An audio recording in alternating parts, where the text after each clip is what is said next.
A'udzubillahi minasyaitonirrajim. Bismillahirrahmanirrahim. Alhamdulillahirabbil alamin. Wassalatu wassalamu ala asyrafil anbiya'i wal mursalin wa ala alihi wa sahbihi ajma'in. Allahumma iftah 'alaina hikmataka wanshur 'alaina min khazaini rahmatika ya arhamar rahimin. Rabbi shrah li sadri wa yassir li amri wahlul 'uqdatam min lisani yafqahu qawli. A'udzu billahi minasyaitonir rajim. Nahnu naqussu 'alaika ahsanal qasas bima awhayna ilaika hadzal qur'an wa in kunta min qablihi laminal ghafilin. Sadaqallahul azim. Alhamdulillah. Ya Allah, bila masuk pada Tadabbur Center punya bilik seminar ni, saya pertama kali Ustaz Syahri. Terima kasih kerana berikan ruang kesempatan pada saya untuk ini sepentas bersama dengan ahli-ahli panel ataupun kita kata tokoh ilmuwan yang hebat dalam bidang masing-masing. Masya Allah, saya rasa macam teruja sebenarnya, tapi dalam pada masa sama akan ada satu ketukan lah. Kita masih dalam fasa belajar lagi. Jadi pertamanya saya mengucapkan syukur kehadap Allah Subhanahu Wa Taala, kita dikumpulkan dalam satu majlis ilmu yang mana dinaungi oleh malaikat. Semoga mendapat rahmat dan berkat sepanjang kita menadah ilmu ni. Kita tak tahu mana berkatnya. Jadi pada tuan-tuan puan-puan yang hadir pada malam ini, semoga niat dan matlamat yang tuan-tuan puan-puan tetapkan daripada tadi, tetapkan daripada rumah, perjalanan datang ke sini, semoga ia membantu tuan-tuan dan puan-puan membawa sedikit sebanyak input daripada malam ini, daripada majlis ilmu ini. Seperti mana kita sedia maklum sebenarnya pada hari ini kita akan ada sedikit live forum dan juga pelancaran dua buku. Saya kira ia buah tangan yang terbaru panas daripada kilang. Saya pun baru dapat tadi, hanya beberapa minit, dan saya terpaksa membacanya hanya dalam masa beberapa minit. Nanti kita akan kupas lebih lanjut berkaitan dengan dua buah buku ni. Dia tak dapat ada di pasaran lagi. InsyaAllah malam ni kita akan lancarkan. Jadi di depan saya ni sepentas bersama saya, sebelum tu saya perkenalkan diri saya dulu. Saya Nuraida Abdul Hamid. Boleh panggil saya Aida. Panggilan Ustazah tu saya rasa Masya Allah terlalu berat bagi saya. Tapi terima kasih kerana Ustaz Syahri. Ni dia punya hal ni. Dia panggil saya, jemput saya. Tapi ini saya rasa satu hormatlah, penghormatan bagi saya untuk saya nak menyampaikan sedikit apa yang saya tahu. Jadi saya Nuraida binti Haji Abdul Hamid, boleh panggil Aida, selaku moderator pada malam ini. InsyaAllah kita akan ada beberapa pusingan untuk malam ini. Kita rasa short and sweet lah, kita padat dan ringkas, supaya tuan-tuan perempuan pun ada urusan yang lebih penting juga untuk selesaikan. Dan lagi malam hari ini saya pun baru balik daripada office terus ke sini. Ini rasa tuan-tuan perempuan pun ada urusan masing-masing. Jadi bersama saya, sebelah saya adalah Ustaz Syahri Abdul Rahman selaku penyampai tetap di Tadabbur Center. Kalau saya nak memperkenalkan, beliau ni memang pakar dalam bidang-bidang Al-Quran. Saya malu dengan beliau kerana apa? Beliau asal daripada sarjana muda bidang bahasa Arab di UAE. Tapi beliau melanjutkan pelajaran sarjana bidang tafsir di UKM. Dia punya graf dalam bidang Al-Quran ni semakin menaik. Yang saya ni mendata aja. Yang ustaz ni menaik sebab dia tahu apa dia punya matlamat untuk dia belajar dalam bidang ilmu tafsir. Okey. Untuk yang kedua juga Ustaz Zahirul Zabidi. Bila saya membelik latar belakang beliau, saya first time tengok biografi di belakang buku beliau yang terbaru ni. Cuba kalau tuan-tuan perempuan kalau tak ada tak apa, saya baca sikit je. Beliau merupakan bekas pensyarah sambilan Unitar dan pembantu pensyarah sambilan Akademi Pengajian Islam Contemporary. Setelah gagal menyudahkan pengajian peringkat sarjana secara disertasi penuh di APIUM dan ANSIS, beliau kini berkira-kira mahu menyambung sarjana pengajian Melayu di APM secara kursus penuh. Mohon doanya. Saya first time jumpa biodata pengarang macam ni. Saya mohon doa. Kecewa saya. Tapi tak apa, kecewa itu akan membantu beliau untuk naik ke tahap yang lebih tinggi lagi. Okey, jadi tanpa buang masa, saya terus kepada Ustaz Syahari lah. Sebenarnya jarak antara buku keempat dengan buku kelima Ustaz sangat dekat. Dia punya penghasilan dia. Buku keempat apa Ustaz? Di bawah teduhan kisah-kisah Al-Quran bulan lepas.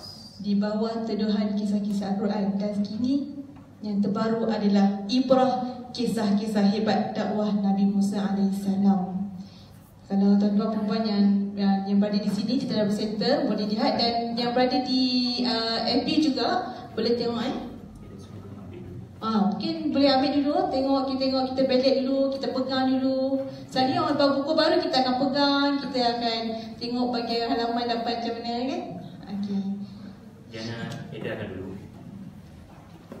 Bagi tengok-tengok dulu.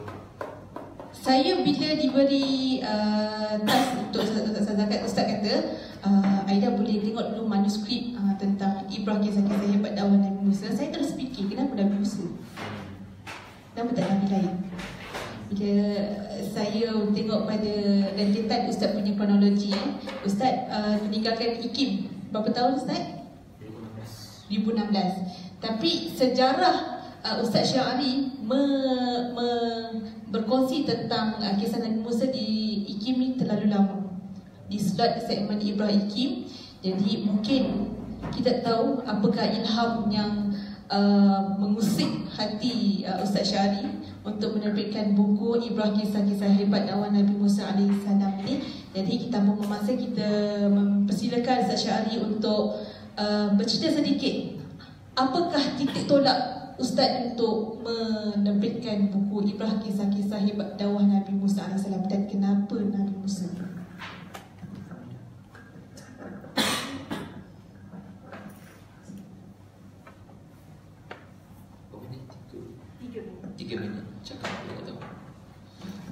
Assalamualaikum warahmatullahi wabarakatuh.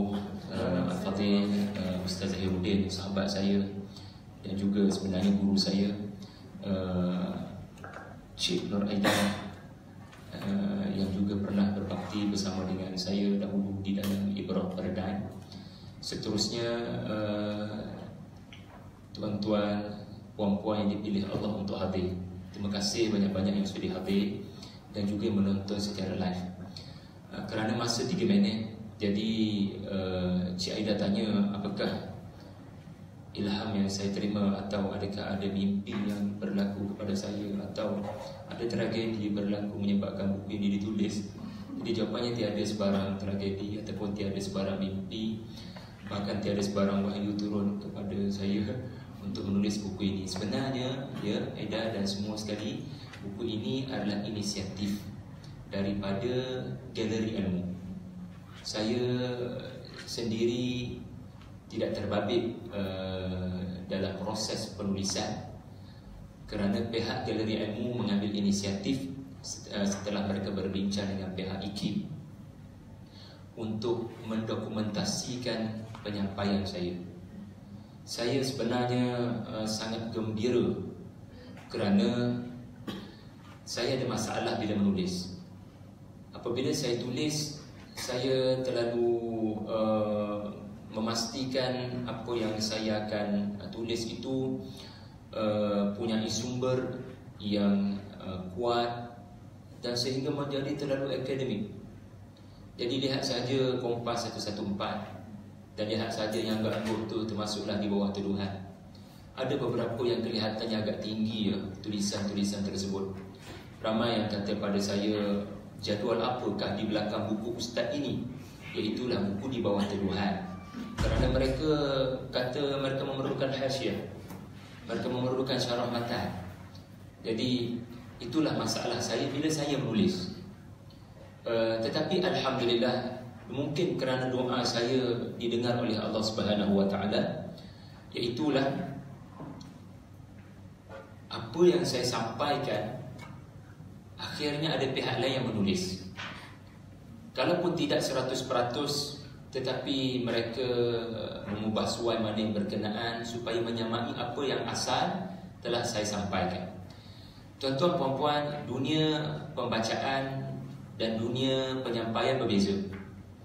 Bila dunia pembacaan, dunia penulisan, saya memerlukan literasi yang begitu banyak.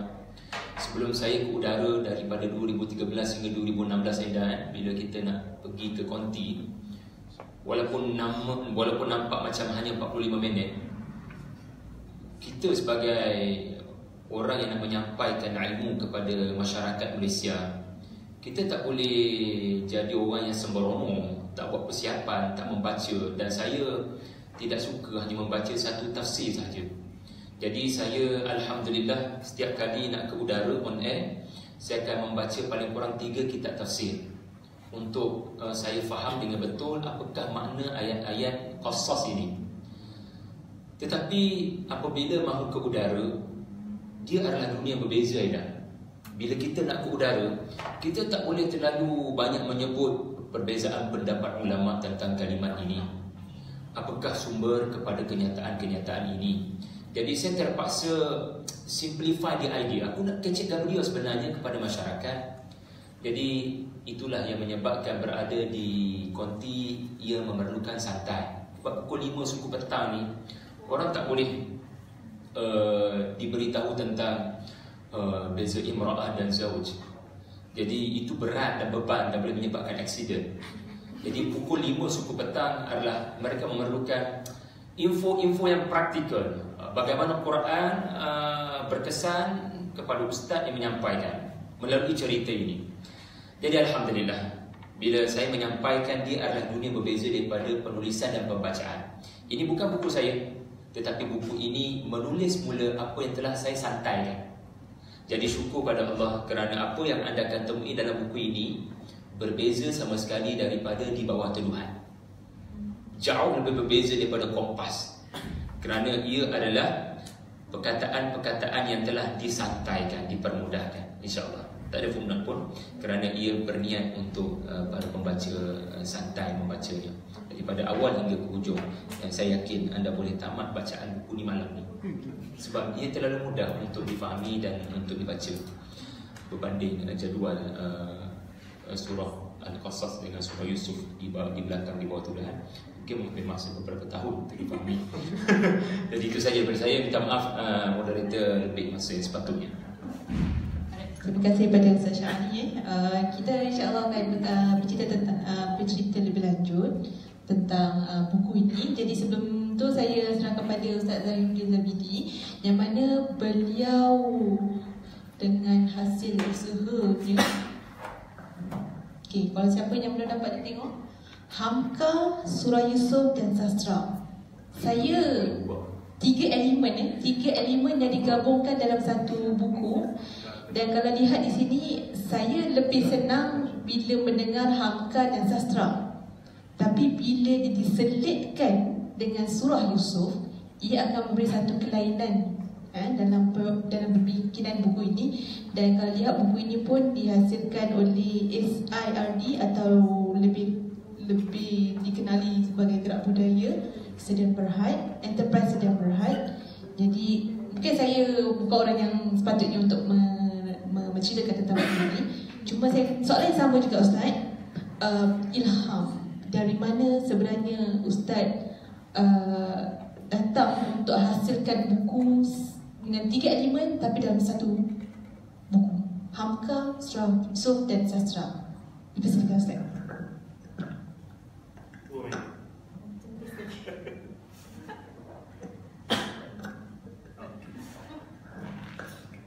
Bismillah, alhamdulillah, wassalatu wassalamu ala rasulillah wa ba'd. Masih saudara pengerusi, Ustaz Aida dan sahabat guru abang Ustaz Syahani Abdul Rahman. Dan atas jemputan untuk kali pertamanya ke Nama Center. Meskipun saya salah seorang yang terlibat daripada awal sebenarnya, jemput sebab nak datang ni boleh jamuk saya. Kalau saya ambil pandangan yang ringan boleh jamuk.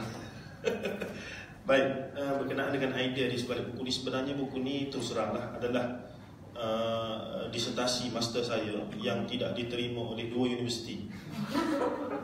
Wallahu alam kenapa saya berkeras dengan idea, sebab kita keras kepala, ataupun idea yang saya nak buat tu rasa tak ada nilai akademik pada kalangan akademia yang menilai. Wallahu alam. Tapi di atas kerana frustnya saya itu, maka saya pun buat buku. Saya ambil disertasi itu, saya ubah sikit dengan Persembahkan pada persembahnya Postman untuk ini. Sebab antara benda penting adalah satu faktor yang besar. Surah Yusuf sangat signifikan bila dibincangkan tentang estetika dalam sastra. Dalam tradisi sastra Farsi, Urdu, bahkan sastra Melayu, ada hikayat Nabi Yusuf sekarang baru ditransliterasikan oleh Ustaz Arsyad Pendang, diterbitkan oleh Fiksi. Cantik bukunya, sebenarnya tinggi. Maksudnya surah Yusuf, cerita Yusuf, bila siapa-siapa saja bincang pasal sastra, seni, estetika, falsafahnya, maka surah Yusuf mesti ada salah satu elemen yang akan dibincangkan secara khusus. Contohnya Ismail Rajih Al-Faruqi, Profesor Dr. Ali Al-Faruqi, dalam buku dia dengan isterinya, maka dia dalam menceritakan atlas tentang kesenian, keindahan, tapi dia masukkan perbincangan tentang surah Yusuf. Begitu juga Syekh Dr. Fadl Hasan Abbas bila bincang tentang antara aspek yang orientalis, selalu ambil dan jadikan subjek perbincangan surah Yusuf, kerana ia berkaitan dengan benda yang sangat diminati oleh Barat, itu dalam bidang literature atau sastra. Dan beberapa dalam saya punya, kita katakan, dalam beberapa tinjauan literatur itu, kita dapati ada beberapa tesis peringkat PhD dibuat tentang bagaimana surah Yusuf dalam kebudayaan dan kesastraan lain. Maksudnya worldwide. Apatah lagi surah Yusuf bukan hanya dalam Quran, ada dalam Bible dan sebagainya dan sebagainya. Baik. Cerita asalnya saya bekerja di BTS. Ketika itu polemik sastra Islam, munculnya Habibur Rahman Al-Shirazi dengan ayat cinta dia. Kalangan sastra di Malaysia ini yang baru-baru up masa itulah mula nak menonjolkan sastra Islam istilahnya. Sedangkan ada skeptikal lah bila sastra Islam, sastra Islam apa-apa bank Islam ke apa semua ni, maka pengubahnya itu, subjeknya Islam itu, dia akan jadi masalah. Sebab kalau dalam bahasa Inggeris Islamic banking, Islamic literature, dia jadi noun, dia jadi adjektif sifat. Tapi bila bank Islam, adakah ada bank kafir? Jadi itu persoalan-persoalan yang muncul sebenarnya. Jadi Puan Ainul Muhammad, bos saya, hasil perundungan beliau 30 tahun memerhati surah Yusuf, ironinya beliau tidak ada basic daripada pengajian Islam. Cuma bila ada kesedaran, beliau mula membaca dengan ilmu dia, basicnya dalam bahasa ni dipanggil apa? Bukan literature, satu lagi Allahumma salli alaihi wasallam, bidang bahasa, linguistik, psikolinguistik. Maka dia membaca Quran, tetapi masalahnya dia membaca terjemahan. Berpandukan terjemahan, melihat bentuk surah Yusuf, maka dia buat kiraan berdasarkan setakat yang dia tahu. Contoh 111 ayat, dia buat teori dia. Bila dia baca 111 ayat surah Yusuf, maka dia dapati kiraannya dialog lebih kurang 70 lebih ayat. Maka dia kira-kira 111 kali 7, maka dia kata 65% daripada surah Yusuf adalah dialog. Makanya sastra ataupun novel yang baik adalah yang banyak dialog. Bukan dia. So apa yang macam banyak lagi lah. Kalau baca buku ni banyak saya mungkinkan. Dia ada satu buku teknik menulis novel surah Yusuf. Tak laku sangat lah buku tu ya. Memang kami yang usaha untuk terbitkan apa semua nak jadikan satu. Tapi orang tak pandang penting Memang tak penting pun sastra atau minat novel. Tapi apa yang berlaku adalah saya melihat benda itu penting sebab dia melibatkan wahyu Allah, Quran. Adakah kaedah Puan Ainul melihat, merenung, mencerap itu kena dengan kaedah-kaedah ulumul Quran sebagai contoh. Maka apa berlaku? Rupa-rupanya benda ini sudah diwacanakan begitu panjang oleh para ulama. Surah Yusuf sendiri dilihat dengan berbagai perspektif dan sebagainya. Dan kemudian saya jumpa satu jurnal yang bertajuk yang ditulis oleh seorang pensyarah UKM dalam bidang adab sastra Arab. Dan dia menulis satu jurnal yang bertajuk pendekatan ta'amud taklif dalam menilai kisah-kisah Al-Quran. Dalam itu saya nukilkan. Makanya saya mendapat satu konsep. Dan dia tegaskan ada 3 cara kisah-kisah Al-Quran boleh dikaji menggunakan. Bagaimana kita nak kaji kisah-kisah Al-Quran, khususnya dalam konteks khusus sastraan sebagaimana yang dibawa oleh Barat, menggunakan teori hermeneutika sebagai contoh. yang menggunakan teori-teori sastra kemanusiaan untuk kaji Quran, boleh ke tidak? Yang mana itulah aliran yang disebut sebagai liberal apa semua. Mereka cuba kaji Quran menggunakan teori yang mereka guna untuk kaji Bible, boleh ke tidak? Yang mereka kaji teks-teks kuno mereka, boleh ke tidak guna untuk Quran? Sebab bagi mereka Quran juga produk budaya. Yang ini yang akan jadi pada falsafah, yang akan jadi pada pemikiran. Di Mesir, di Al-Azhar ada Amin Al-Khuli, Muhammad Khalafallah. Ini semua tokoh-tokoh yang kaji Quran menggunakan teori barat, so-called, sebagaimana Al-Fan fil Qasas Al-Quran, seni dalam kisah Al-Quran, tapi dia nilai dari sudut teori sastra, boleh ke tidak? Ustaz Syahri guna Quran untuk ambil intipatinya, lubab daripada Quran, itu beza. Kita jadikan Al-Quran sebagai pelita, yang ni kita jadikan Al-Quran sebagai tunggangan. Untuk guna teori, kena tak dengan teori kita. Jadi itu yang diberdebat. Bahkan Amin Al-Khuli, Muhammad Khalafallah dan beberapa orang lagi dikafirkan oleh majoriti ulama Al-Azhar kerana kajian itu, termasuklah Nas Hamid Abu Zaid dan sebagainya. Nak kata serius benda ni. This thing was very serious sebabnya dia kaji Quran guna logik dia. So dalam wacana saya dengan Puan ni seorang yang sangat tegak, sangat visionis, dan dia betul-betul ada dia punya pandangan dan sebagainya, dan saya lama dengan dia. So kita rasa okey, kita nak uji dia punya idea ni dari sudut teoretikalnya absah ke tidak. Maka guna teori tadi, ta'amud taklif, saya nilai balik buku dia Teknik Surah Yusuf itu. Itu cerita dia tu. Tapi siapa yang faham tadi? Aku sampai kau tidak faham. Bila mentang kepada beberapa orang bersyarah, memang payahlah. Okay, end up dengan jadi buku lah. Alhamdulillah. At least InsyaAllah nanti kita akan sambung pada second round untuk yang lebih lanjut, insyaAllah. Saya tak tahulah ada manfaat atau tidak, tapi nampak punca. InsyaAllah. InsyaAllah kita sambung saya kita. Okay, alright. Itu panjang lebar proses bagaimana Ustaz Zainuddin menghasilkan buku daripada gagal, daripada berjumpa dengan bapa pensyarah ditolak. Bila kira maksudnya kita faham kita tolak, tapi dengan semangat dia menghasilkan sebuah buku. Dan buku ni boleh mencapai kepada banyak pembaca, bukan hanya kalangan kita saja, tapi sebenarnya orang di luar sana. Jadi sebelum tu juga ni kepada penonton di FB, kalau sekiranya ada soalan-soalan yang terdetik, yang rasa macam soal daripada panel kita, kedua ahli panel kita, boleh tulis ataupun komen, letakkan komen di page kita. Dan penonton dan audience di sini juga di Tadabur Center pun boleh kumpulkan soalan. InsyaAllah di akhir kita punya persingan ni akan ada sesi interaksi bersama audience. Okey, Ustaz Syahri. Okey, untuk kita pusingan, untuk kita sebelum kita sambung ke pusingan kedua, mana tahu ada audience yang ada soalan-soalan ke?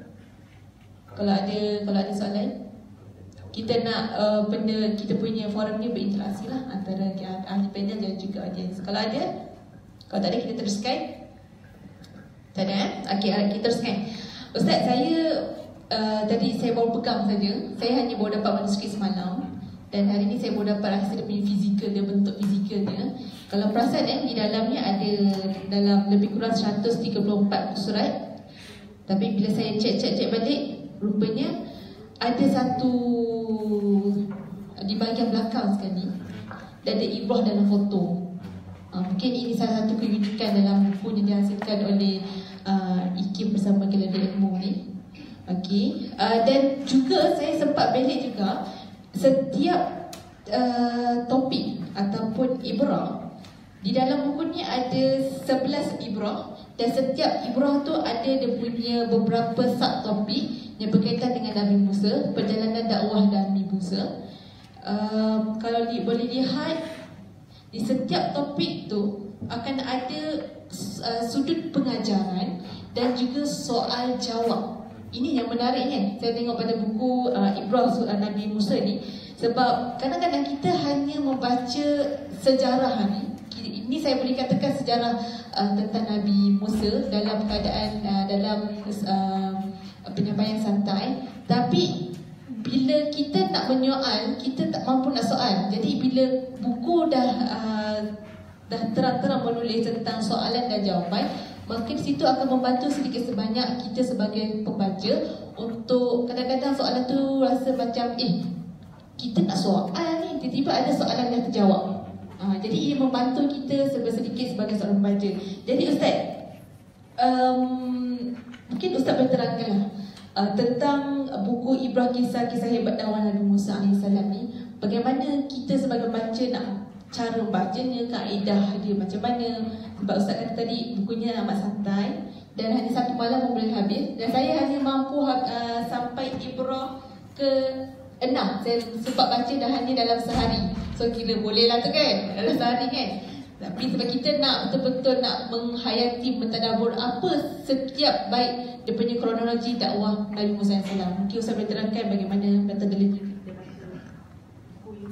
Terima kasih Cik Aida yang sudi membaca sampai bab yang ke-6 ya. Allahu Akbar.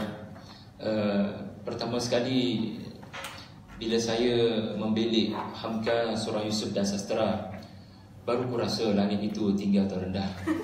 Sebab saya rasa, ya Allah, tidak boleh buku saya digabungkan dengan buku Al-Fadhil Ustaz Zahiruddin, kerana beliau menghasilkan satu karya yang mempunyai sentuhan akademik, sentuhan ilmiah, yang sangat kurindukan juga untuk menulis seperti ini. Jadi maafkan aku Ustaz kerana tidak ketahui isi kandungan kitabmu ini, tetapi kita telah gabungkan sekali dalam pelancaran ini. Mudah-mudahan kita boleh persembahkan kepada masyarakat kepelbagaian pendekatan Ustaz kan, kepelbagaian pendekatan di mana ada karya mestilah bersifat ilmiah kerana apa yang mahu dibahaskan adalah perkara yang serius, dan ada juga karya yang bersifat menerima realiti masyarakat yang sangat tidak sangat sukar untuk membaca, ya. Untuk gerakkan budaya membaca itu kadang memerlukan sentuhan yang santai. Saya kira ini adalah kombinasi yang begitu indah antara penulisan yang akademik dan penulisan yang santai. Untuk menjawab persoalan Cik Aida, apa entah soalannya tadi ya? Tidak ada sebarang kaedah sebenarnya untuk membaca buku ini, hanya baca Bismillahirrahmanirrahim. Jadi anda akan selamat menamatkan buku ini. Ia bukan Kompas 114 yang memerlukan bimbingan apa itu, no SMS dan seumpama dengannya. Begini sahaja saya boleh kata Aida ya. Okey, matlamat saya menulis buku ini, bukan saya menulis buku ini. Matlamat yang diharapkan oleh saya hasil daripada buku ini adalah, pertama sekali dia ada dua. Kalau tuan-puan baca daripada awal Ibrah 1 hingga Ibrah 11, anda akan mendapati saya akan berkongsi perkara-perkara yang tidak terlintas di fikiran kita, kerana terlalu banyaknya cerita-cerita yang pernah kita dengar. Sebagai contoh, Musa gagap, itu adalah cerita yang sudah kita ketahui. Lalu saya menulis dengan santai, bukan saya menulis dengan santai, pihak Galeri Ilmu telah dokumentasikan penyampaian saya, di mana keterangan Quran menunjukkan yang berhujah dengan Fir'aun bukan Harun alaihissalam. Yang berhujah dengan penuh kefasihan dan kebijaksanaan adalah seseorang yang diperkenankan doanya Rabbi syrah li sadri, iaitulah bukan Nabi Harun tapi Nabi Musa. Jadi cerita-cerita beliau makan bara api ini saya ketepikan dalam tulisan ini, tetapi saya tidak mengumumkan walau satu perkataan Israelian dalam karya ini. Tetapi saya cuba sedaya upaya membawa pendekatan yang santai sehingga masyarakat tidak menyedari fikiran mereka telah mula dimasuki perspektif-perspektif baru mengenai cerita-cerita yang pernah mereka dengar. Contoh yang kedua ya, seringkali kita menganggap Musa alaihissalam bila masuk ke istana Fir'aun, beliau terus menunjukkan mukjizat ular. Ya, baling terus tongkat, jeng-jeng-jeng, dan terus tongkat itu bertukar menjadi ular. Tak, so saya nyatakan dalam halaman 7 ya, Nabi Musa mendahulukan hujah sebelum mukjizat. Jadi pendakwah mesti utamakan hujah sebelum menunjukkan sebarang kelebihan-kelebihan tertentu yang hanya milik mereka. Hujah mesti didahulukan. Contoh ketiga ya, perkara-perkara yang mungkin masyarakat kita tidak terfikir selama ini, jadi saya lontarkan dalam Radio IQ dan dikomentasikan oleh pihak Galeri Ilmu. Contoh ya, kalau tuan-tuan tengok muka surat 16, ini dia bagi aspek lataif lah, tapi saya tak sebut perkataan lataif, saya tak sebut terlalu complicated. Saya hanya menyebut kalau kalian meyakini. Muka surat 16 tu kan, yang mana ini menunjukkan Musa bila Firaun dah tak nak dengar ucapan dia, Musa tidak terus bercakap kepada Firaun. Quran melalui perbezaan anta dengan antum, ka dengan kum, sudah menunjukkan Musa mengalih fokusnya kepada selain Firaun. Betul, dalam dakwah bila orang tak dengar, jangan kecewa, jangan maki dia. Kita bergerak kepada orang lain. Ini perkara yang kecil ya kelihatannya, tetapi para pendakwah tidak mengambil berat dalam pendekatan dakwah mereka. Mereka sering kecewa apabila individu yang mereka mahukan beriman tidak menunjukkan reaksi mereka beriman. Itu yang pertama lah. Saya cuba sedaya upaya membawa tadabbur para ulama dengan cara yang tidak berat, seperti di bawah tuduhan yang kelihatannya agak berat. Yang kedua dan yang terakhir, apa yang Cik Aida sebutkan tadi, buku ini ada soal jawab. Soalannya adalah siapa yang tanya soalan. Dalam buku ni siapa yang tanya soalan? Sebenarnya jumlah soalan bagi setiap bab tidak seimbang. Ada bab yang sampai 4 soalan sampai 5 soalan. Kenapa ya? Kerana semasa saya ke udara, yang telefon waktu itu ada seorang, ada 2 orang.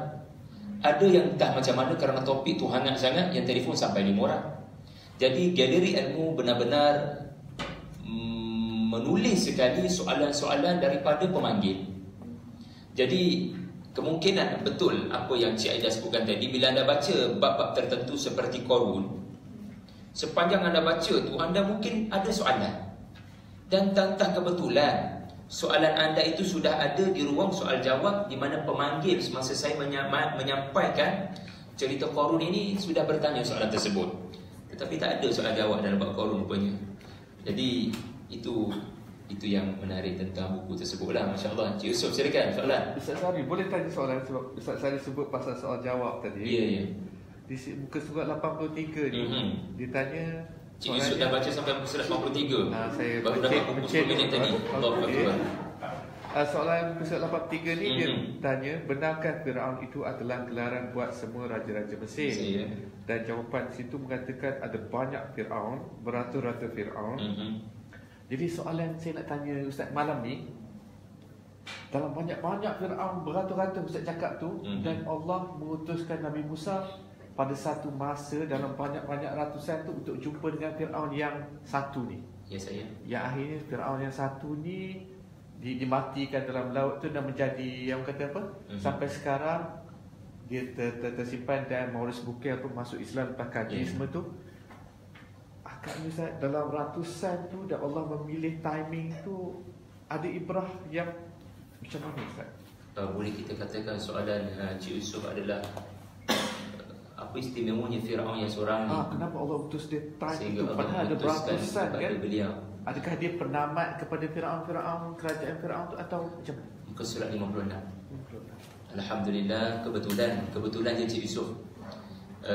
Buku ini saya cuba mengelak daripada cerita-cerita yang bukan-bukan tentang Israiliyat, tetapi saya menghormati penemuan-penemuan sejarawan. Benda-benda yang dikaji dengan penuh tanggungjawab, yang tu saya hargai. Tetapi saya tidak mahu jadikan buku ini sampai terlalu berat sehingga saya perlu sebutkan siapakah sejarawan itu, apakah nama dokumennya. Maka cukup saya tulis menurut sejarawan. Ini bukan saya tulis ni, ini di on air. On air pukul 5 suku petang. Siapa nak dengar profesor itu berkata, profesor ini berkata, dia tak ada, dia nak balik rumah, ada banyak masalah kat rumah.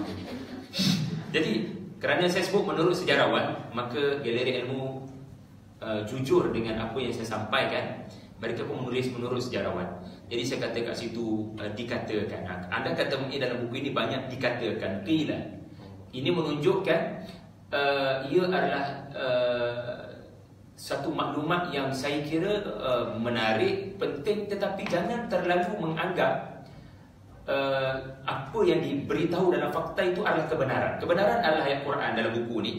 Tetapi cerita-cerita yang saya kata dikatakan, dikatakan itu hanyalah usaha saya untuk menghormati penemuan sejarah dan sejarawan, lalu saya masuk dalam buku ini. Antaranya Ramses II adalah Firaun, satu-satunya Firaun yang mengaku Tuhan berbanding Firaun yang lain.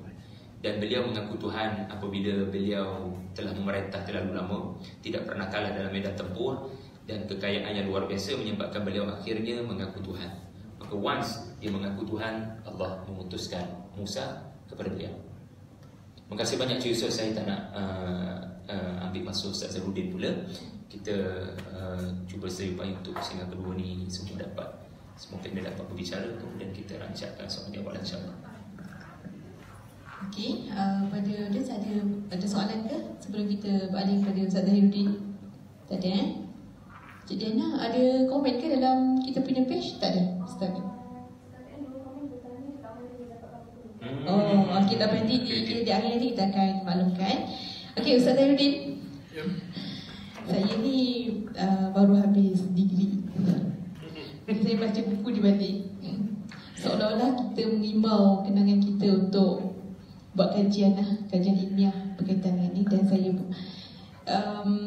saya tertarik dengan tajuk Al-Quran dan Sastra. Kalau tuan-tuan yang ada buku di hadapan saya boleh cek Al-Quran dan Sastra bab 1 buku surat 30 buku surat 15. Berkaitan dengan Al-Quran dan Sastra ni, kita tahu dia tak lari sebenarnya dengan baik-baik dari seperti Ustaz Syahid kata, even daripada walaupun daripada anta, antum, kum, ka itu boleh membezakan kepada apa yang sebenarnya yang disampaikan dalam Al-Quran, maka sastra lah antaranya salah satu jawapannya untuk kita mengetahui kenapa ayat Al-Quran itu diturunkan sebegitu. Jadi dalam bab ini saya melihat pada ayat pada buku surat yang ini, dia ada daripada Yusuf Al-Qaradawi dalam Amal Fazil 2007, Yusuf Al-Qaradawi tahun 2000 dalam Ammar Fazil 2007 mengatakan ada banyak maqasid nuzul Al-Quran, namun yang sering diulang dalam Al-Quran sendiri ada 7, iaitu yang pertama pembetulan akidah. Maqasid ni dia lebih kepada tujuan kenapa Al-Quran diturunkan. Ini yang sering diulang. Yang pertama pembetulan akidah, yang kedua pengakuan kepada kemuliaan dan hak-hak manusia, yang ketiga membimbing manusia kepada ibadah yang sebenar, yang keempat mengajak kepada pembersihan jiwa, yang kelima pembentukan keluarga yang baik serta berlaku adil kepada wanita, yang keenam pembinaan sahsiah umat gemilang, yang ketujuh mengajak kepada kehidupan tolong-menolong sesama manusia termasuk kepada bukan Islam. Saya kira ini cukup menghubungi kita sebagai kehidupan manusiawi. Jadi mungkin Ustaz Zahruddin boleh terangkan sedikit tentang itu. Al-Quran ini dia sangat holistik dalam kehidupan kita. Dan bagaimana sebenarnya Ustaz, kami sebagai pembaca awam ni, orang awam ingin baca buku sebegini. Saya kira ini semi-ilmiah Ustaz. Semi-ilmiah maksudnya dia ada reference yang boleh kita rujuk dan juga ada bahasa yang kita boleh boleh faham. Jadi Ustaz boleh bantulah kami orang awam untuk memahami buku Hamka, Surah Yusuf dan Sastra. Baik, terima kasih Saudara Pengerusi. Soalannya sangat abstrak sebenarnya. Soalan pada abstrak, jawapannya lebih abstrak. Baik, hadirin dan hadirat sekalian, Al-Quran dan Sastra bab 1 itu sebenarnya daripada bab berapa dalam asal dia punya disertasi saya tu, Allah Alam, saya pun tak ingat dah. Sebab ni 2013 tempoh hari Ni dah 2018. Jadi banyak benda dah berlaku. Anak pun dah tambah jadi 4 daripada anak seorang masa tu Jadi tuan-tuan dan puan-puan rahimahullah, asasnya wacananya begini. Sebahagian daripada ilmuwan Islam tapi yang sedikit cenderung dan terpengaruh kepada ideologi so-called ideologi barat, adapun falsafah-falsafah barat ini dalam menilai dalam falsafah kesusastraan dan estetika, mereka melihat Al-Quran ini sebagai karya sastra agung. Sedangkan dari sudut pengajian ilmu Islam, kita tidak pernah menganggap Al-Quran sebagai karya sastra. Kita menganggap ia i'jaz. Dari sudut bahasa kita panggil i'jazul lughawi, mukjizat dari sudut kebahasaan itu. Jadi apabila sastra dan menggunakan perkataan adab dalam bahasa Arab dan sastra kesusastraan dalam bahasa Melayu yang dipinjam daripada bahasa Sanskrit. Jadi sifatnya ada sifat kemanusiawi di situ. Ia boleh dikritik, ia boleh dinilai, ia boleh diberi pandangan, ia boleh di bla bla bla bla bla. Maka muncullah kajian-kajian yang mula menilai, mengkritik tadi. Sebagaimana ilmuwan-ilmuwan barat mengkritik Bible dengan begitu teguh. Bolehkah Al-Quran dikritik menggunakan teori sastra manusia? Tak boleh. Sebab tu kalau tengok dalam awal lagi surah, tapi ada buku tu, teori ta'amud taklif yang ditegaskan oleh Dr. Zulkarnain Muhammad, dia mengatakan muka surah 12, ta'amud ataupun pada kata ta'amud taklif ini dia ada 3 peringkat. Maksudnya dalam mengkaji kisah Al-Quran, yang pertama, cerita Al-Quran tidak boleh dikaji dengan pengukuran genre sastra bersifat insani. Teori-teori sastra kemanusiaan nak kaji kisah-kisah Quran dengan menganggap Al-Quran itu sastra dan kisah-kisah Al-Quran itu karya sastra. Mana boleh, sebab Quran ini wahyu Allah Ta'ala punya. Jadi kita nak guna teori yang dicipta oleh penteori-penteori sastrawan-sastrawan barat ke sastrawan Melayu ke untuk kaji Quran, maka tak boleh. Di situ larangan pertama. Larangan yang kedua, kajian cerita dalam Al-Quran tidak boleh dicampur adukkan dengan sastra insani, walaupun kedua-duanya disentuh dalam satu kajian. Ini tegas. Nak bincang Quran, kena guna ulumul Quran yang sudah digaris pandukan oleh para ulama muktabar. Maka nak ambil tafsir Quran, kena ada dengan lughah dia, nahwu, sarafnya, apa semua gitu gini. Supaya tidak berlakunya penciptaan tokoh tambah yang melampau-lampau, sebagaimana paling tidak berlakunya Israiliyat yang melampau, penambahan hadis palsu, berlakunya hikayat-hikayat. Di alam Melayu setelah Islam datang, kita dahulu kaya zaman Hindu-Buddha, kita kaya dengan hikayat, Mahabharata, Ramayana dan sebagainya, yang akhirnya menjadi kitab agung agama. Itu yang kita risau. Perpindahan Islam, bila Islam datang ke alam Melayu, perbezaan antara Hindu-Buddha dan alam Melayu, sikit sebanyak-banyak lagi tradisi dan juga pemikiran budaya yang melekat. Sebab kaedah dakwah, pendakwah yang datang ke alam Melayu adalah meraihkan budaya, meraihkan seni, meraihkan dan sebagainya. Selagi mana tidak terlalu against ni, maka kita terima dulu sebab sifatnya lembut di situ. Menyebabkan banyak kebudayaan masih tersisa dan sebahagian besar membawa khurafat, tahyul dan bidah secara tak langsung. Baik, apa yang berlaku? Penulisan hikayat pada zaman Hindu-Buddha banyak heroik tentang dewa-dewi dan sebagainya. Bila Islam datang, benda itu berubah, tapi masih ada dalam konteks yang sama. Maka munculnya hikayat Amir Hamzah, munculnya hikayat Nabi-Nabi dan Rasul, ada berlaku ya. Dan semua bila kita nilai balik, ternyata hikayat-hikayat ini dari sudut nilai kesusastraan sangat tinggi. Sebab tu kajian manuskrip makhtutat alam Melayu dikaji dalam bidang pengajian Melayu. Dia tak nilai dari sudut ilmu riwayah dan dirayah, ilmu riwayah Quran dan dirayah dalam memahami matan, tidak. Sebab kalau guna ilmu tadi, memang banyak benda tak boleh pakai langsung sampai tahap tu ya. Sebab penulisan hikayat dibuat oleh penulis-penulis, novelis lah nama kita ya, novelis. Sebab itulah secara tidak langsung sekali Allah Ta'ala menegaskan, bahkan Allah Ta'ala ada surah khas tentang Asy-Syu'ara. Dalam 6 ayat terakhir berlakunya penegasan tentang bagaimana para penyair yang dahulu mendapat berita-berita bisikan daripada iblis yang mengambil rahsia daripada langit dan bagi pada mereka, dan mereka pula jadi macam tok promo untuk cerita pada orang awam. Dan bila Quran datang untuk engage benda ni, jadi nak katanya ada kaitan belaka tu. Jadi sastra ataupun kita katakan para sastrawan tadi bersyair dengan menggunakan bisikan-bisikan tadi, lantas meramalkan apa yang berlaku pada masa depan dan sebagainya. Memang berlaku betul, sebab maklumat tu betul. Iblis ambil dia lagi. Tapi di sinilah bila dalam ayat itu turun, Hamka menukilkan daripada riwayat Ibn Ishaq menyatakan ada 3 orang sahabat Rasulullah terkejut bila dengar ayat ini, takut. Segera mereka pergi jumpa Rasulullah dan bertanya, adakah mereka termasuklah penyair yang pergi ke lembah-lembah untuk mengkhabarkan benda-benda yang khayal, benda-benda yang mengarut apa semua. Sedangkan illa Allah Ta'ala sebut melainkan penyair-penyair yang beramal saleh dan sebagainya, begitu, yang bercakap benar dan sebagainya. Maksudnya Hamka kata syu'ara, penyair dalam konteks hari ini seniman. Dia kata seniman, siapa yang berjaya dalam bidang seni. Tapi dia kata tadilah disiplinnya ada pada 6 ayat tadi. Seniman mestilah bercakap benar, tidak boleh menghayalkan. Ada disiplin asalnya di situ. Jadi bila berlaku gitu, 3 orang sahabat dia, Abdullah bin Rawahah, Ka'ab bin Malik, dan juga 3 orang, Abdullah bin Rawahah, Zaid bin Sabit, Hasan bin Thabit, 3 orang penyair Rasulullah SAW. Yang Rasulullah suruh bila berlakunya syair mengecam Rasulullah, dia suruh balik-balik. Ada di sinilah konteks kesusastraan itu sangat penting. Dia menjadi satu alat tools media untuk menjawab, untuk menegakkan Islam, berhujah dan sebagainya.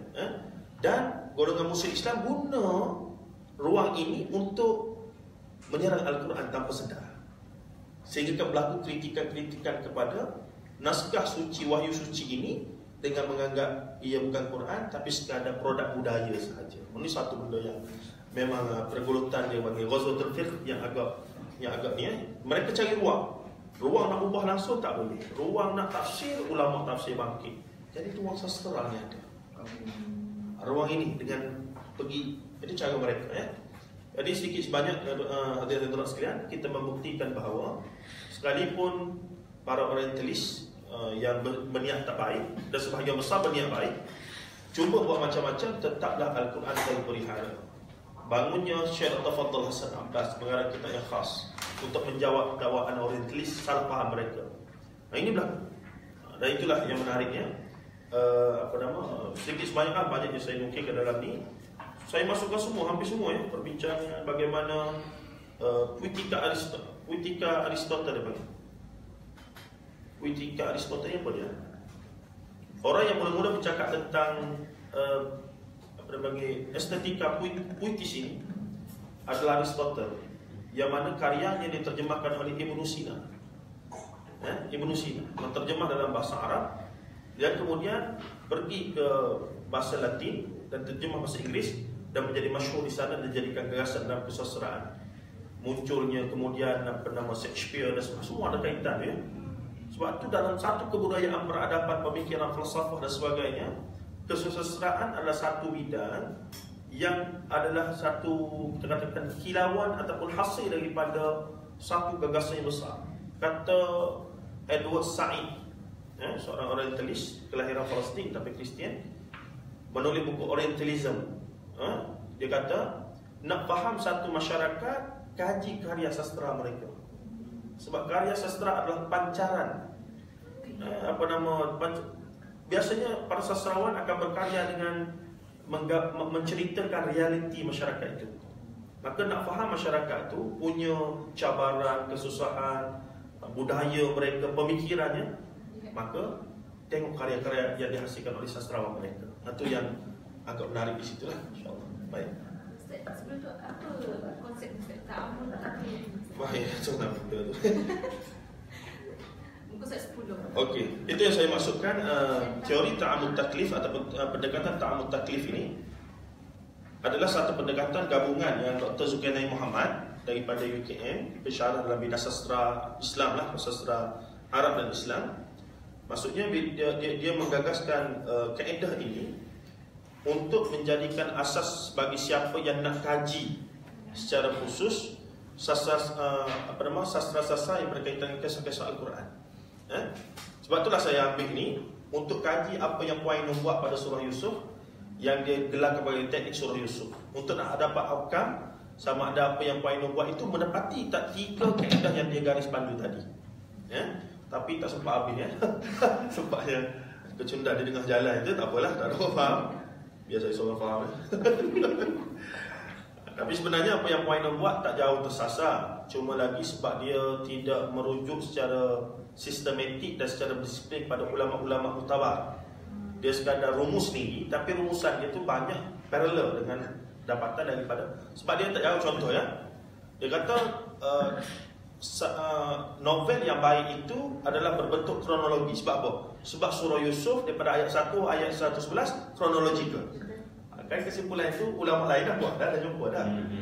Dan dialog tadi ada 70 lebih dialog, maka 80% novel yang baik adalah dialog, dia kata gitu.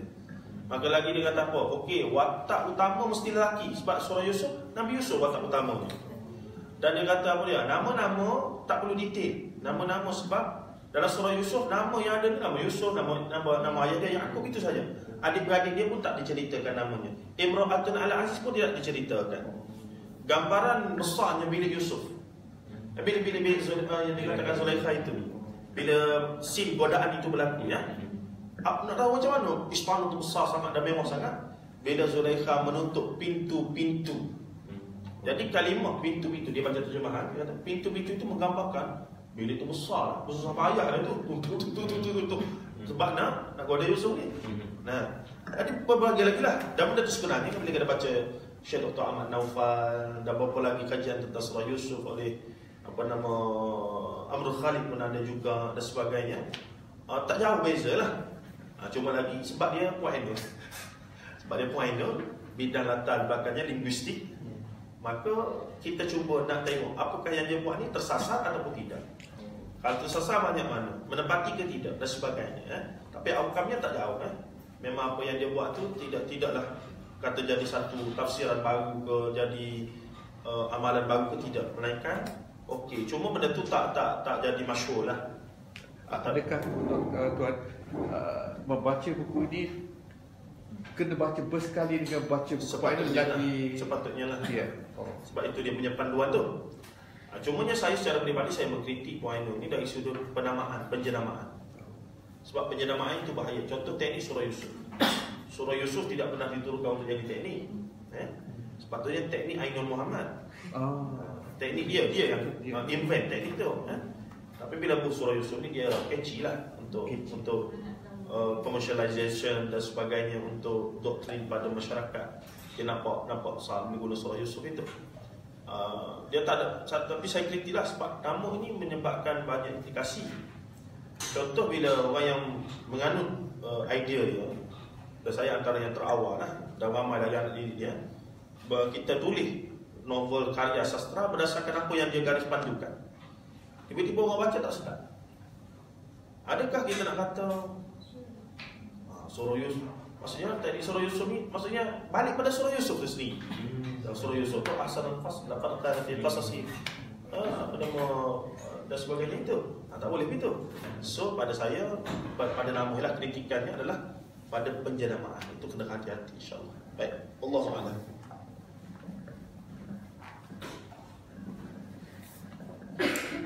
Alright, baik. Saya dah sengit sebelah ni sebab dia punya kita nak serap teori-teori yang dalam sini. Tapi insya-Allah kita sebenarnya boleh satu persatu lihat dan juga disediakan juga nota kaki di bawah tu. InsyaAllah kita boleh baca satu persatu lah. Jadi pada audiens di hadapan saya, tuan-tuan perempuan, sekiranya ada soalan untuk okey. Tuan, saya pernah beli buku tuan sebelum ini yang tafsir Hamka ya. Saya rasa tajuk ini pun Hamka, jadi tuan ada hubungan yang rapat dengan Hamka. Saya rasa dari segi pemikiran ya, dengan kejayaan Hamka menulis lengkap kitab tafsir dalam bahasa Melayu yang kedua ke pertama dalam bahasa yang lengkap ya. Jadi tadi tuan sebut tentang Puan Ainun. Dari sini tajuk Hamka lebih ke depan lah. Puan Ainun tak ada di sini. Siapa pula kaitan dengan Hamka? Pertamanya tajuk ni pengalaman dalam penerbitan buku lah ya. Commercialization itu perlulah untuk menarik perhatian. Tapi especially saya dengan Hamka ni sebab tidaklah pakar dan juga tidaklah terlalu ni. Dia begini ya, kita ada beberapa kelemahan. Antaranya penguasaan bahasa Arab saya tidaklah semantap yang Ustaz Syahari dan sahabat-sahabat yang lain. Tapi di sana ada ruang kerana bila para asatizah yang agak mantap bahasa Arab, dia boleh rujuk akses terus kepada bahasa Arab.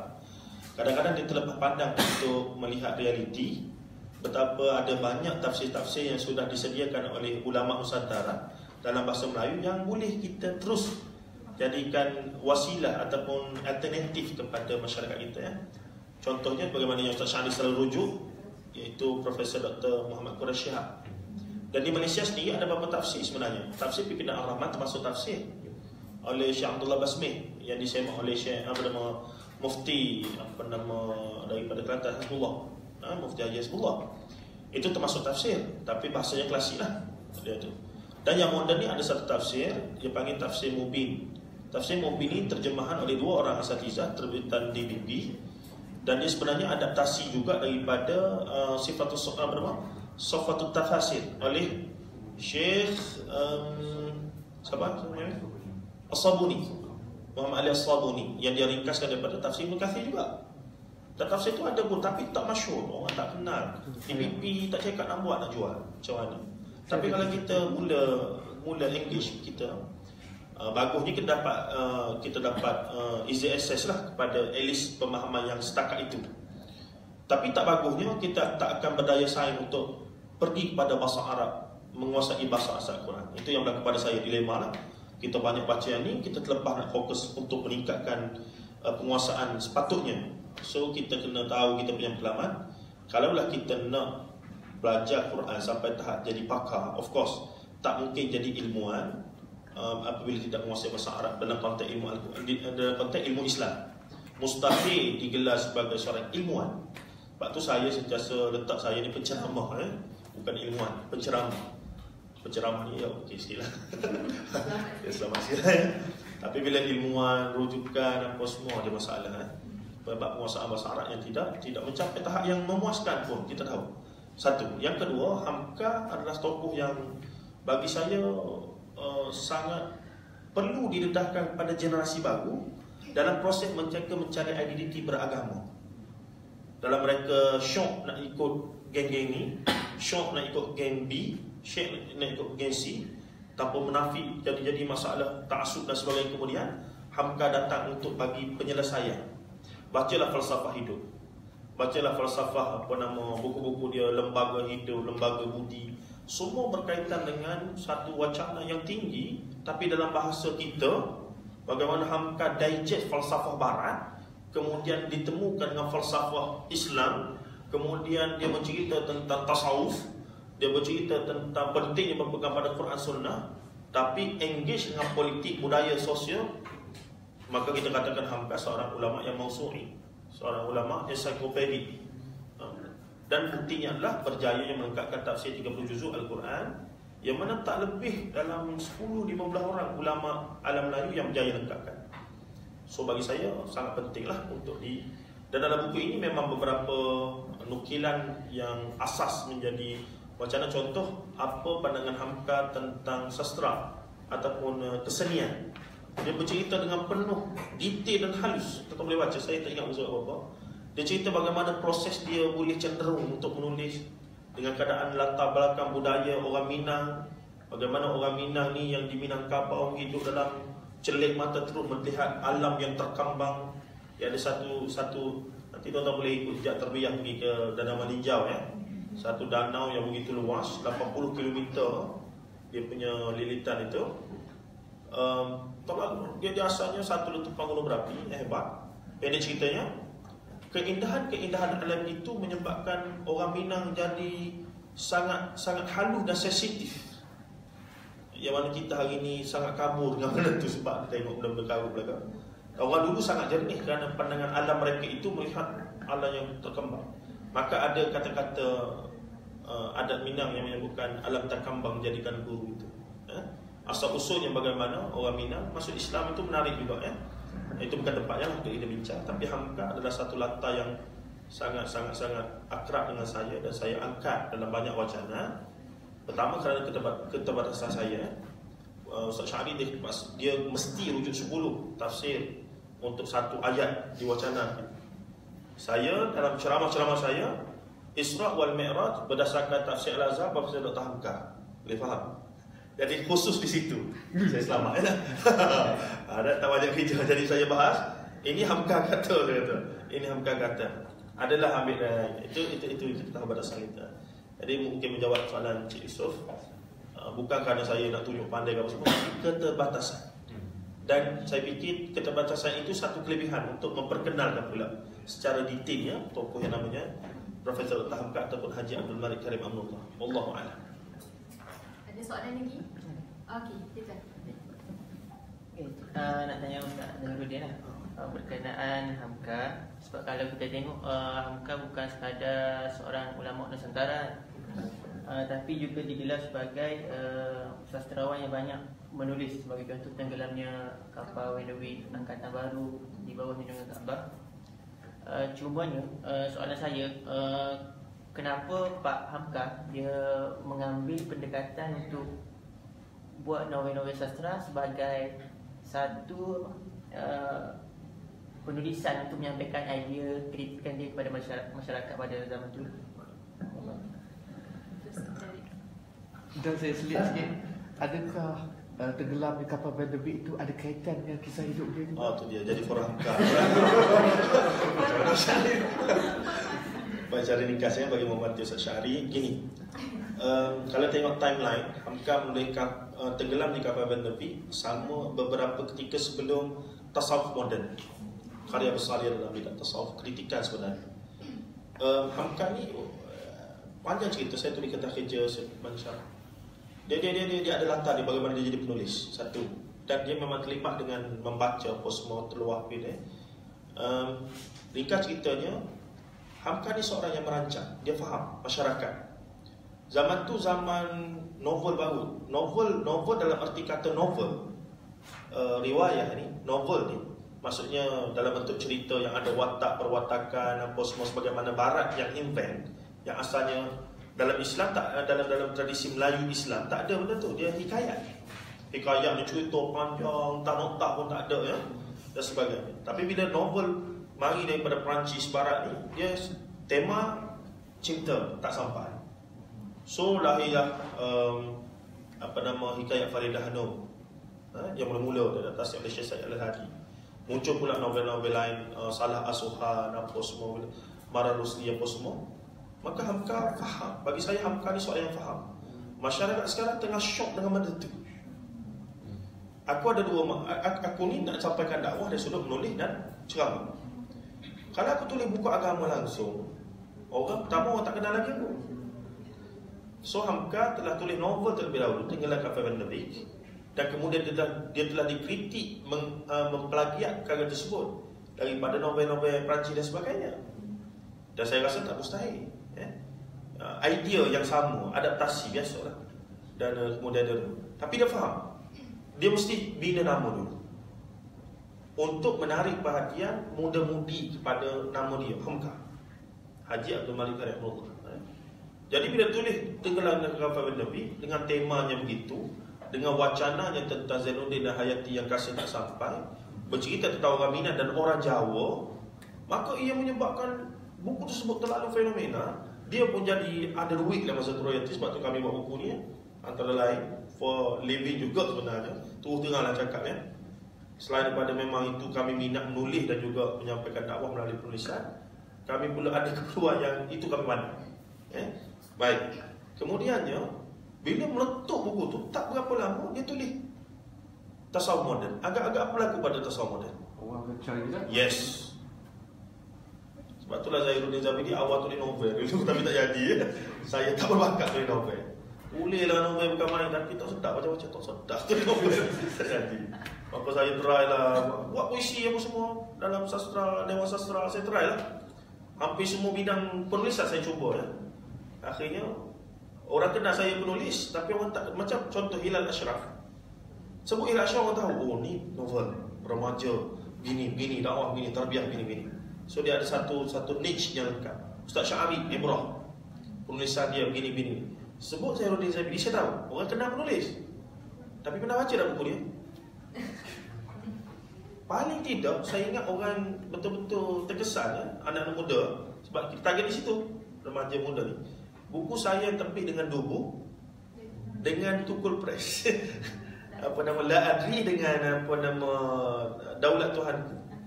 Dia punya review dalam Guri apa semua lagi bagus. Saya fikir pelik juga.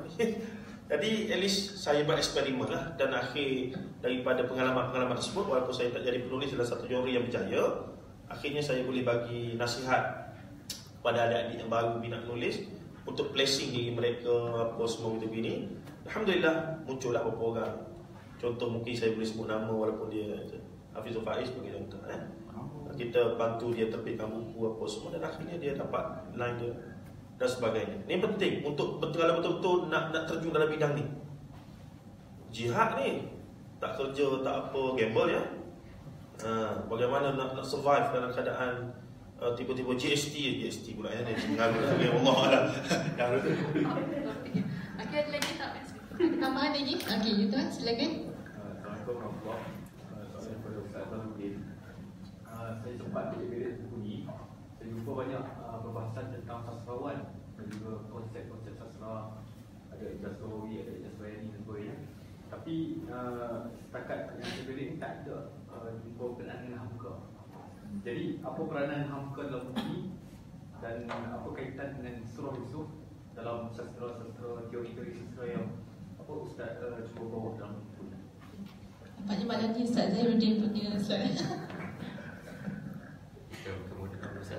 Baik, sebagaimana saya maklum tadi, ada unsur tadlis di situ ya. Siapa yang faham?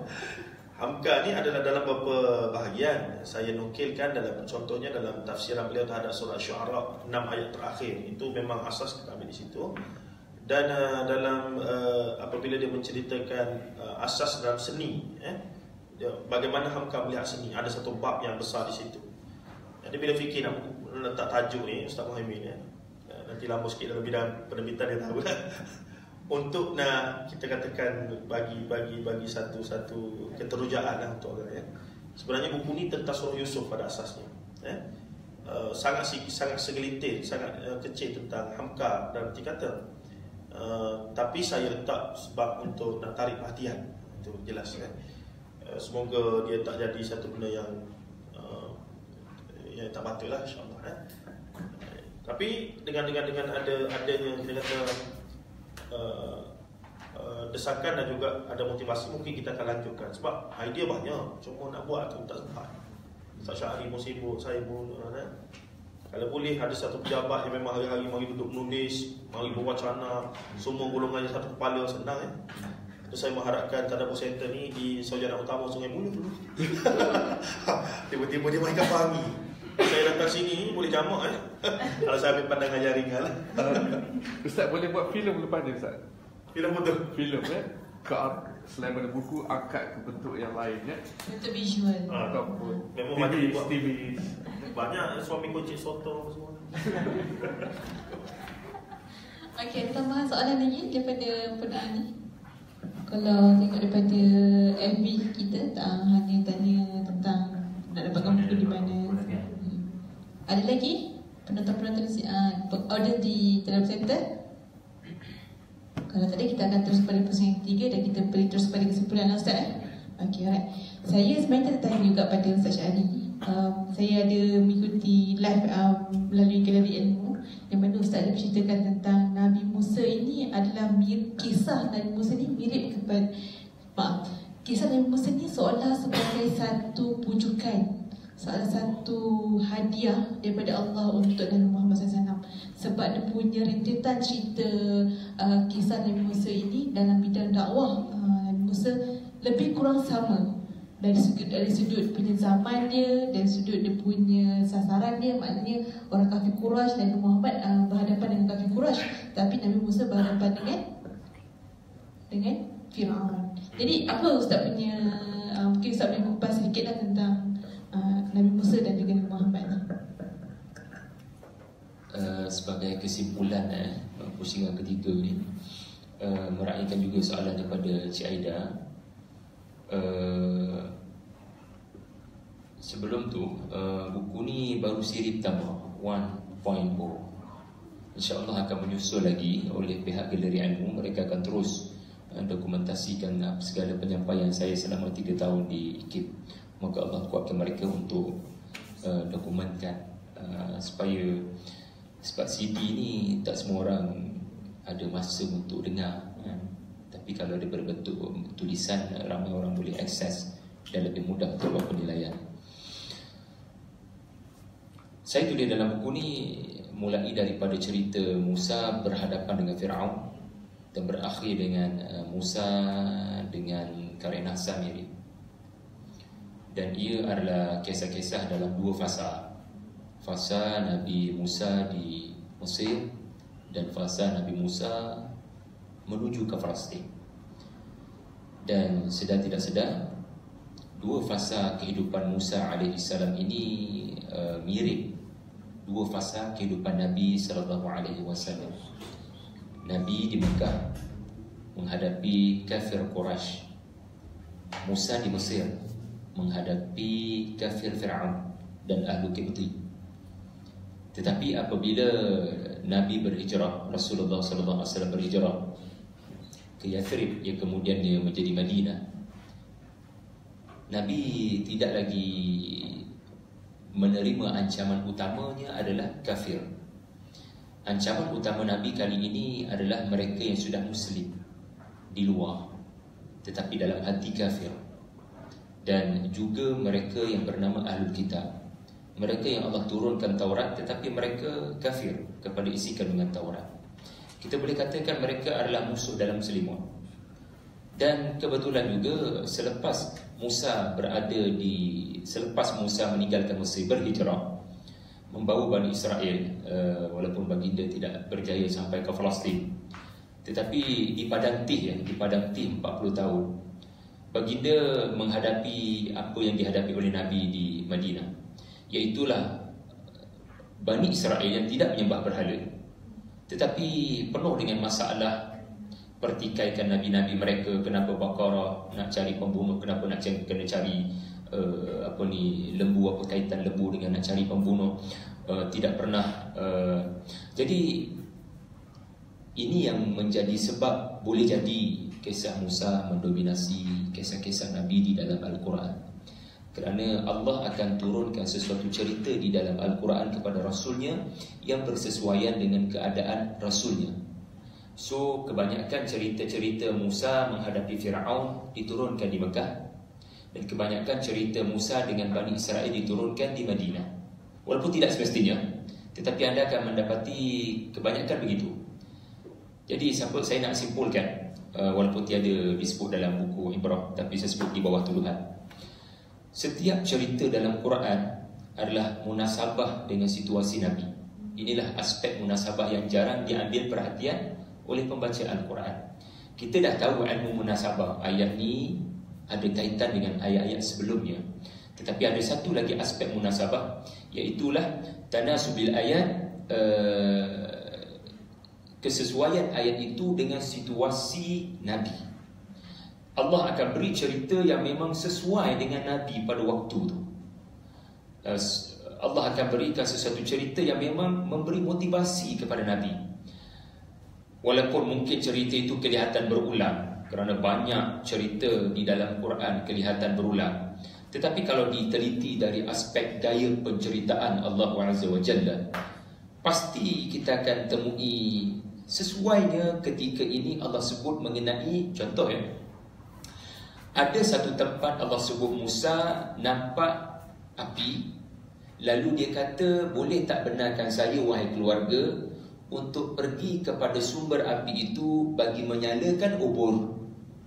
Di tempat lain Musa yang sama berkata, boleh tak benarkan saya untuk pergi ke sumber api itu, mudah-mudahan saya mendapat petunjuk. Di tempat lain pula Musa meminta izin keluarganya untuk pergi ke sumber api dengan harapan dia dapat, saya tak ingat, tapi ada 3 tempat kelihatan sama, tetapi sebenarnya tidak sama. Dan bila kita kaji dari sudut surah ni turun bila, memang munasabah lah Allah sebut di satu tempat dia nak dapatkan api sikit je pun tak apa. Tetapi di tempat lain pula dia nak api tu kalau boleh biar menyala-nyala pada obornya sampai dia boleh lama menjadi teman perjalanan dalam kegelapan. Dan di tempat lain pula dia kata dia boleh mendapat maklumat macam mana nak pergi ke Mesir dengan selamat. Mungkin ada orang di tempat api itu dinyalakan. Setiap babak ni bukan sekadar Allah Ta'ala nak menyebut tentang rupanya ada pelbagai cerita di sebalik cerita Musa melihat api. Sebenarnya macam mana Allah terangkan sesuai dengan situasi Nabi ketika surah itu diturunkan. Kalau saya boleh beri contoh yang lain, manusia yang bernama Adam alaihissalam, Allah sebut daripada tin, daripada turab, daripada salsal, hama'in masnun. Ia benar kalau dari sudut tafsir tematik, maka kita membuat kesimpulan inilah proses kejadian manusia. Tetapi fikirkan sejenak, kenapa dalam surah Al-Isra Allah Ta'ala guna hama'in masnun? Kenapa dalam surah Al-Baqarah tidak disebut Adam daripada apa? Tapi di dalam surah Al-Kahfi Allah sebut Adam alaihissalam daripada, saya tak ingat lagi kan. Tetapi di mana tempat Allah umumkan turab ada sebab. Sebagai contoh, ini ulama-ulama yang melakukan ijtihad. Dalam surah Al-Isra Allah sebut hama'in masnun, iaitu tanah yang sudah kering akibat daripada proses pembakaran dan akhirnya berubah sifat. Karena surah ini mengenai sifat manusia yang telah berubah, iaitulah Bani Israel yang Allah kurniakan Alkitab, namun mereka telah melakukan kerosakan. Jadi subhanallah, tak ada perkataan dalam Quran ini kita katakan mengulang sahaja. Dan setiap yang Allah Ta'ala sebut walaupun kelihatan sama, tapi sebenarnya sangat munasabah dengan situasi Nabi, sehingga para sahabat tidak pernah merasakan kebosanan. Jadi itulah yang boleh saya simpulkan. Terima kasih. Untuk Ustaz Zahiruddin, saya ada cari-cari di laman Google kan, Google. Ada saya pernah mengikuti perkembangan Yusof yang dikeluarkan oleh saudara Hafizul Faiz. Dia ada menyatakan, ada seorang penyair kan, dia katakan, ajarkanlah aku surah Yusuf, pasti yang sakit akan sembuh, yang hilang akan kembali, yang sedih akan gembira, dan yang berduka akan terangkat segala kedukaannya. Saya bila baca ni, saya teringat ayat dalam surah Yusuf ayat 86, qala innama ashku bathi wa huzni. Mungkin saya sebenarnya nak tanya benda tu, mungkin Ustaz boleh terangkan sedikit dari sudut tafsir Hamka ni. Kenapa waktu ni Nabi Yaqub secara total dia menyerahkan diri, mengaku bahawa hanya kepada Allah sahajalah tempat dia melepaskan segala kesusahan, kedukaan, kesedihan. Mungkin Ustaz boleh kupas sedikit dan Ustaz simpulkan buku Ustaz tentang Hamka Sulus. Bismillahirrahmanirrahim. Wassalamualaikum warahmatullahi wabarakatuh. Sekali lagi terima kasih. Untuk soalan itu sebenarnya sesuai untuk Syar'i. Saya sebutkan mal mas'ulun anha bi'alam min as-sa'il. Yang bertanya itu lebih tahu daripada yang ditanya. Baik. Cuma Ustaz Syar'i tadi saya nak tambah sikit berkenaan dengan surah Yusuf. Antara dapatan poin yang dulu menarik. Poin ini satu individu yang menarik bagi mereka yang pernah masuklah dia. Sekarang ni dia sibuk dengan bisnes lah, ABS, Indian Business School. Tapi dulu masa dia berkecimpung dalam membina modul-modul untuk kami sebagai staff dia di PTS, dia bukan sekadar menjadikan kami staff, tapi sebenarnya murid lah, untuk mengembangkan idea-idea yang pelik-pelik yang muncul bila dia mula. Orang yang sangat kuat membaca, berfikir dan sebagainya. Ada antara yang dapatan yang dia jumpa dan dia tak sempat nak popularkan dan tidak ada orang yang nak kembangkan adalah berdasarkan pembacaan beliau terhadap surah Nabi Musa alaihissalam, kisah Musa, maka dia buat kesimpulan yang ulama dah buat pun sebenarnya kisah yang paling panjang dan banyak dalam Quran adalah kisah Musa. Dan sebenarnya lebih kurang daripada awal sampailah Musa ni lah. Cuma beza dengan surah Yusuf, Musa dia mencabar. Surah Al-Baqarah, surah Syu'ara, surah ni. Dalam surah Juz' Ammar pun ada hal ataka hadis Musa, tiba-tiba dalam surah Dariyat, Nazi'at dan sebagainya. Jadi ini menarik poin tu. Dia mampu kaitkan, tapi dia tak sedar benar idea dia itu sebenarnya ulama dulu dah bincang sebab keterbatasan maklumat dia dalam bahasa Arab dan sebagainya. Baik, itu satu. Yang kedua, keistimewaan surah Yusuf tadi adalah sebagai kesimpulan, saya tak nak jawab soalan yang ditanya itu sebab terlalu spesifik dan tafsir. Sebenarnya saya kena balik lah sebab tak ada kat sini ya. Saya kena balik tafsir rumah saya lah. Apapun kesimpulannya, surah Yusuf itu dia bukan surah, dia Quran. Yakni kesimpulan dalam buku saya ni, saya nak katakan bahawa bila kaji satu aspek Quran, makanya tidak bolehlah kita mengambil hanya satu juzuk untuk dirumuskan berdasarkan apa yang kita nak simpulkan dia. sebagaimana mereka di barat buatlah. Sebagaimana sebahagian daripada ilmuwan yang tidak ikhlas dalam mengkaji Quran mengambil satu aspek. Adapun bahasa mudahnya, kita bina teori dan Quran kena-kena dengan teori kita. Bukannya kita mengambil daripada Quran itu sebagai pelita petunjuk. Dan benda ini berlaku dalam mana-mana bidang, dalam politik, dalam kehidupan bisnes, produk juzuk Quran, apa semua. Ini semua guna Quran. Bahasa kasarnya menunggang Al-Quran lah. Sepatutnya kita menjadikan Al-Quran sebagai panduan. Maka buku ini membincangkan secara khususnya dalam bidang sastranya kesan surah Yusuf secara signifikan terhadap perbincangan wacana sastra selepas munculnya Quran, yang mana barat sebenarnya ataupun para ilmuwan dalam bidang bahasa tak mampu nafikan kehebatan Al-Quran. Tapi sayangnya mereka tak capai apa yang para ulama kita lihat. Tapi sebahagian besar sampai saat itu dan akhirnya masuk Islam dan sebagainya. Jadi kita harap benarlah apa yang disebutkan bahawa Quran itu adalah satu benda yang universal, meliputi segalanya. Dan wacana tentang kisah-kisah Quran itu perlu disemarakkan daripada serendah-rendah tahap wacana sekolah rendah tadika sesuai dengan level mereka, dan wacana peringkat intelektual dalam setinggi-tingginya juga menggunakan Quran yang sama, kisah yang sama, tapi perspektif yang lebih tinggi. Itu kehebatan mukjizat Al-Quran sepanjang zaman, insya-Allah. Sallallahu alaihi wasallam Muhammad, Allahu a'lam bissawab.